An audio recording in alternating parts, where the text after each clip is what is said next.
Question number 19, एक proton है और एक इलेक्ट्रॉन दिया हुआ है क्वेश्चन में। दोनों का एनर्जी 20 इलेक्ट्रॉन वोल्ट दिया हुआ है। Move which moves in free space. हम लोग को क्वेश्चन में कैलकुलेट करना है ratio of linear momentum of electron to that of proton. Question में प्रोटॉन है और एक इलेक्ट्रॉन है। दोनों का जो एनर्जी है वो सेम दिया हुआ है। दोनों का एनर्जी को हम ये मान ले रहे हैं, इसका वैल्यू दिया हुआ है 20 eV। फोटोन का जो लीनियर मोमेंटम होता है उसका फॉर्मूला होता है E by C, where E is the energy and C is the speed of light। Momentum photon का हो जाएगा E अपॉन C।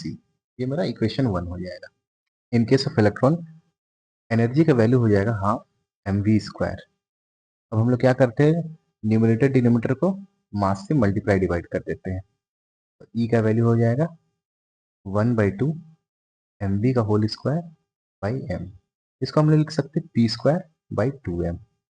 इससे मेरा p का वैल्यू आ जाएगा √2m e, यानी मेरा इलेक्ट्रॉन के केस में मोमेंटम आ जाएगा √2m। इसको हम लोग इक्वेशन 2 बोलते हैं।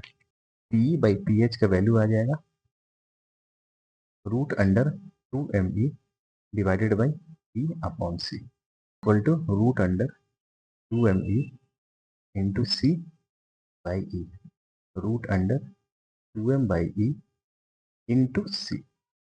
क्वेश्चन में मास का वैल्यू दिया हुआ है, एनर्जी का वैल्यू हमें पता है और सी का वैल्यू भी दिया हुआ है। तो सब वैल्यू को सब्सटीट्यूट करने से मेरा वैल्यू आएगा √2 into 9 into 10⁻³ divided by E का वैल्यू है 20 electron volt, 20 into 1.6 into 10⁻⁻19 multiplied by 3 into 10⁸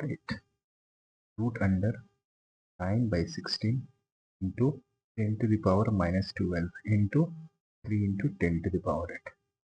root से बाहर निकलेगा तो 3/4 इंटू 10⁻⁻6 इंटू 3 इंटू 10⁸, 9/4 इंटू 100। ये तुम्हारा 25 से कट जाएगा तो फाइनल वैल्यू आ जाएगा 25 इंटू 9 इज इक्वल टू 225। यानी मेरा करेक्ट आंसर हो जाएगा ऑप्शन नंबर 3।